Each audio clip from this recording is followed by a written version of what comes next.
naa ci waxtaan ak yow démb mais malheureusement waxtaanuñu ci. heureusement muy proposition de loi bi nga xam ni Pastef dugal na ko groupe parlementaire bu Pastef dugal na ko ci assemblée nationale ngir ñu xool na lu ñu def ba gën a coppi li nga xam ne moo di code électoral bi donc loolee tamit démb ba tey mu ngi en tout cas enflammé la toile. ci proposition de loi bi nga xam ne groupe parlementaire bi dugal nañ ko ñu bari ñi gisee ko fii ñi gisee ko fa ne. ban appréciation nga ciy def. waaw bon c'est vrai que réew mi moom moo baaxoo coow ci yenn yi mais je ne crois pas que nit di daw di wuti li nga xamante ni moom mooy nan laa koy tuddee majorité à l'Assemblée nationale. juste pour am ko nii pour le fun. c'est-à-dire boo wutee majorité à l'Assemblée nationale c'est pour que li nga gëm te jàpp ne yëfi noonu la war a doxee nga doxee ko. bu fekkoon ni tey sàmm sa kàddu. wala takku wàllu. dañoo am la majorité à l'Assemblée nationale.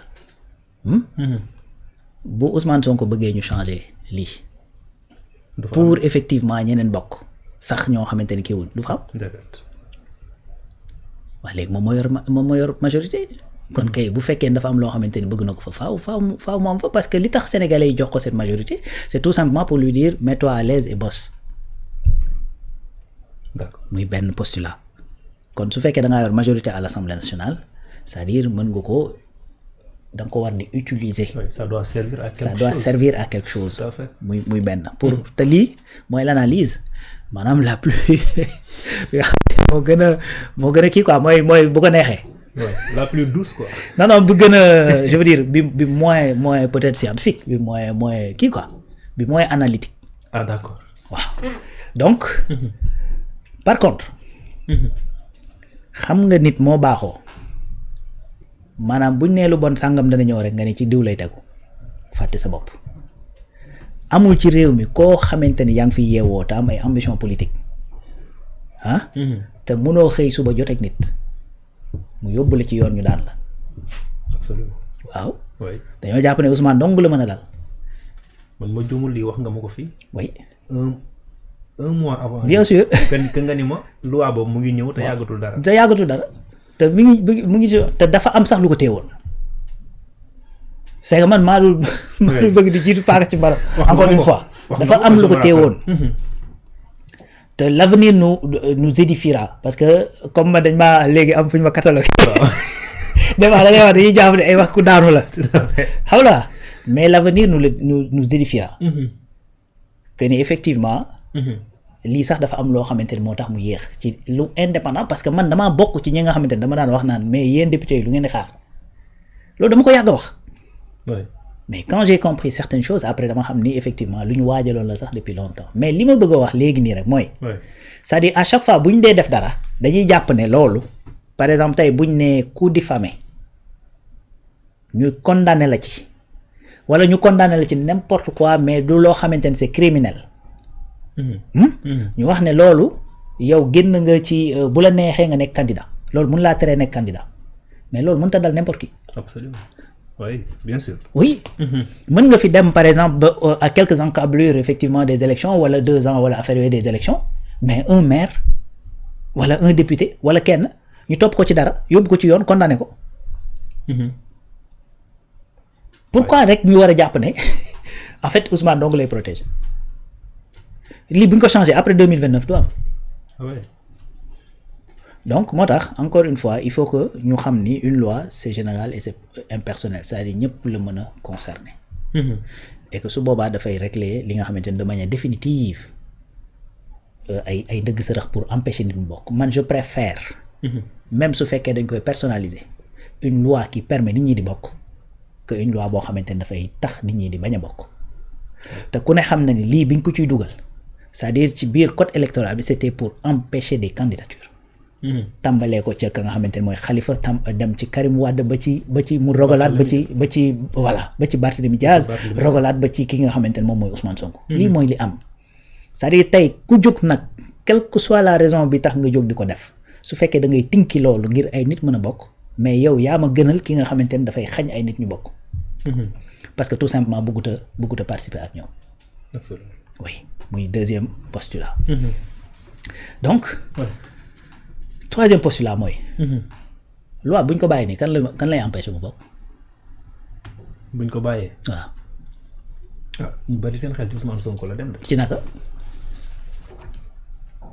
bu ñu bàyyee loi bi nii nu mu koy empêcher. te man li ma jaaxal Ousmane Sonko voté na ci élection présidentielle yi wees 2024. Ousmane fu mu toll nii yow bu ñu xëyoon liste ci législative yi jàll voté. xam nga lan moo ko xam nga nan la ko mën a empêcher tey. maanaam ñu xëyoon suba indi ko un dossier teg ci kawam. un dossier. oui xam nga àdduna lu ne mën naa ne mais xam nga loolu probabilité pour mu am lu néew la. oui. c'est vrai ou c'est faux. absolument. àdduna moom lu ne mën naa ne parce que ku ñu waxoon dinañ toog en 2026 di waxtaanee Diomaye président ak apte kenn du ko gëm.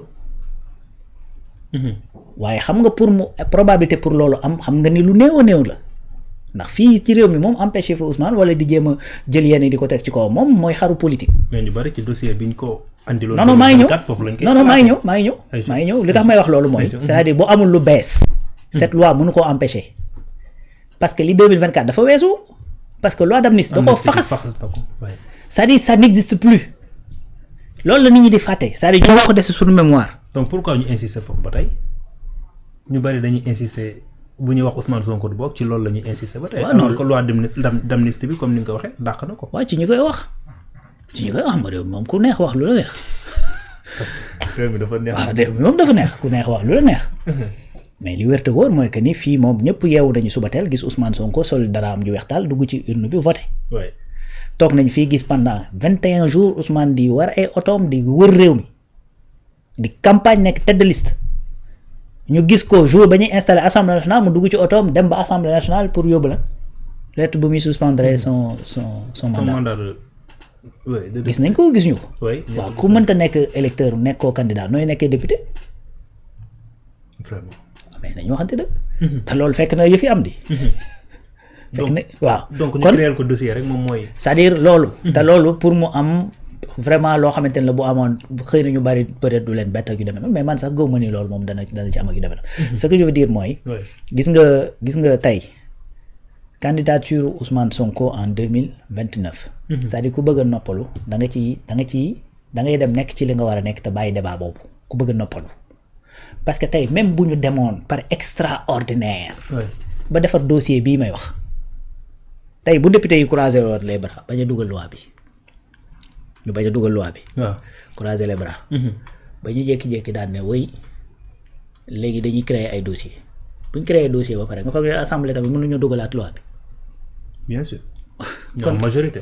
oui kon foo koy jaar boo créer dossier député yi jóg taxaw. boo créewul dossier même bu ñu toogee loi d'amnistie bi jàll na fi. en plus yaram c'est-à-dire malgré loi d'amnistie et tout ça mu leer na les faits n'existent plus aux yeux de la loi li may wax sunu mémoire moo koy jàpp parce que lu xew la ñu teg ci suñu bët. mais ci gëti yoon faits yi ñuy wax ci Mame Mbaye Niang existeetul ci gëti yoon. liñ fi jàppoon ñëpp ci ay faits yoo xamante ne dañ ne affaire politique la ça n'existe plus. ci gëti yoon. maintenant yow fait boobu existeetul ki nga xamante ne existeetul fait bi existeetul ci moom toppatuñ ko dara. aux yeux de la loi il est blanc comme neige. parce que pour nekk candidat nag il faut nga am casier judiciaire. waaw léegi kooku noonu ci boppam moo jógaat ne tijji leen dossier bi ngeen seetal ma parce que man li ma doon wax dëgg la. waaw ku ñëwee jël risque boobu kay ba dossier bi war a mën a génnaat bu dossier bi génnaatoon bañ tijjiwaat ko buñ la condamné waatee looy wax xam nga su boobaa la risque bi di gën a ne parce que xam nga feebale dindi nañ ko. effacé nañ ko gommé nañ ko. waaw bu fee bi ñëwaatee teguwaat ci table bi te loi bi nekk fi toujours looy wax kon kay kooku xam nga ni ragalul candidature am dana am ak du am. koo xamante ne kii loolu doo def loolu. voilà donc les gens disent que c'est plus risqué pour Ousmane Sonko nga dem ci cour suprême. que nga toogoon nii jàpp sa ñàmm. lii mooy li am moo tax gars yi ñoo fi bëgg a def un débat boo xamante ni pour man c'est un débat puéril quoi. puéril boo xamante ne amul bopp amul génn. man jàpp naa ne un homme politique boo xamante ni mat nga li nga doon bu candidat ñëwee taxaw nu ma lay daanee laay xool plutôt que yow doo bokk. parce que man mosuma dégg Ousmane Sonko mu ne diw du bokk. même ba mu nekkee dans l'opposition mosuma ko dégg mu ne diw du bokk. xanaa Macky Sall ba mu ne day bokk ba ñuy laam-laamee ndax day bokk 3e candidature te loolu dafa amuloon droit bokk. mais ku am droit bokk nga taxaw naan kii du bokk te li tax nga naan kii du bokk mooy parce que da ngaa jàpp ne yor na doole ju ne toll. man de mosuma ko dégg moom wax kon ñeneen ñi nga xamante ñoom la jàmmarloo aussi ñoom seen problème c'est ça. mooy que ne xam nañ ne waa ji moo yor doole politique mais bu ñu sëggandoo bëri ñoom amuñu effectivement aucune chance pour mën cee génn. comment on peut faire pour que moom mu bañ a participer ci li nga xamante ni ñun ci la ñuy dem loolu la. léegi nag xam nga gars yi moom des fois comme disait Goebbels bu fekkee da nga jàpp loo xamante ne du dëgg. nga di ko répéter boo ko répéter 1000 fois nit ñi jàpp ne dëgg la. absolument c'est-à-dire Goebbels moom moo yoroon la propagande nazie. loolu la doon wax dafa doon wax ni dëgg dañ koy kii. mais sauf que keroog maa ngi gis Ousmane Nouré ni mi ngi ciy def benn kii bu am solo sauf que li ñuy fàtte mooy nit ñi léegi ils sont pas définis que par les médias. Ça n'a jamais été le cas même. waaw parce que man su ma dégloo télé ba pare. après damay génn am naa fu may dem am naa ñu may fréquenter. am na ñoo xamante ni ñoom laa wóolu ci média ba bu ma déggee dara sax damay xaar di xool ndax kooku dana ko valider wala du ko valider. tu vois.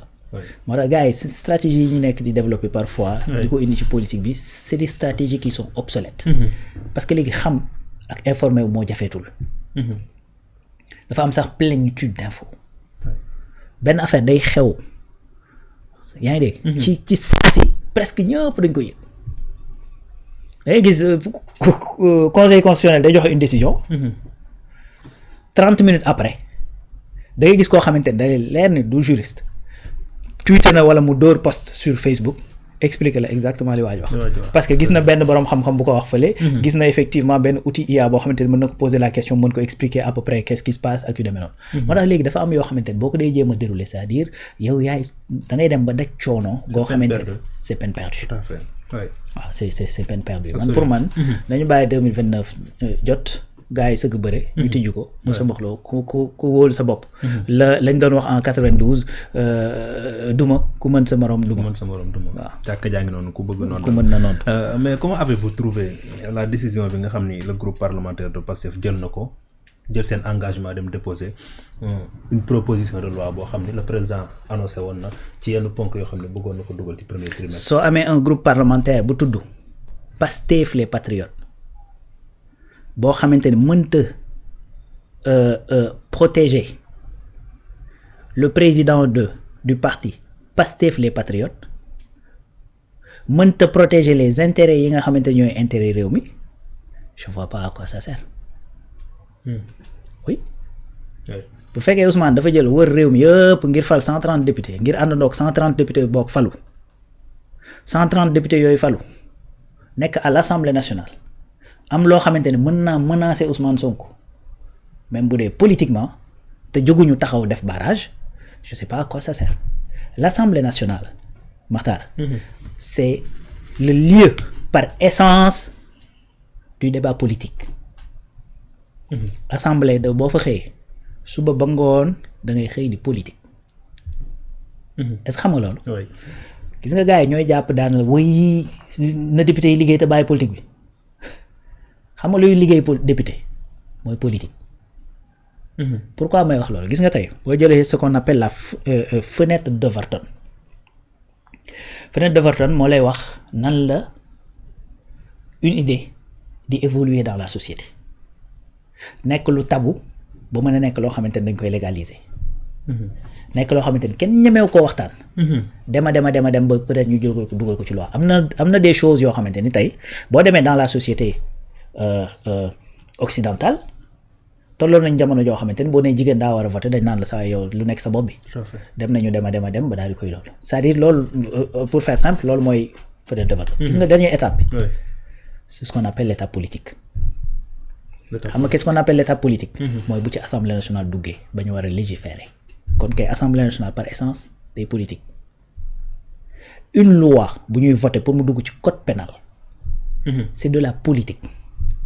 parce que da ngay dem ba toog ba benn moment nga ni par exemple damay def politique de sécurité wala damay def politique boo xamante ne damay ñàkk sama ay doom wala damay def politique boo xamante ne damay ñàkk sama ay valeur nga ni xaaral ma durcir la loi 319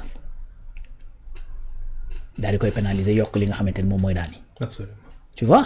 Donc ku la gëmloo naan la ay assemblée nationale dañoo war a bàyyi politique te liggéey et cetera c'est-à-dire waxu la li liggéey assemblée nationale c'est-à-dire tout est politique à l'assemblée nationale d'ailleurs bu ñu demee ba toog bay def seen joute d'ailleurs Aïssata Tall Sall du ma démentir parce que da ko wax en plénière fii mais fii mooy le tribune par essence de la politique fii dañ fi voilà ay joute politique lañ fi def chaque jour dañuy toog di werante waaye loolu bii moo gën bii gënul et cetera yu demee noonu donc les lois yi nga xamante ni ñooñu tënk ak yooyu yëpp bu ñu paree dañ koy yóbbu foofu balaa ngay dugg foofu da ngay campagne du politique voilà donc moo tax encore une fois bu ñu amee groupe parlementaire bu tudd Pastef les Patriotes ñu war a njort ne am na loo xamante ne war naa mën a menacer le président de Pastef les Patriotes de surcroît nekk le premier ministre de cette république de surcroît nekk l'incarnation d'un projet boo xamante ne moom la ñuy jaay sénégalais yi te ñu war ko doxal ben kooku boo jógul nekk effectivement barrière ci moom xawma yow à quoi tu sers donc moo tax effectivement lii mooy li war a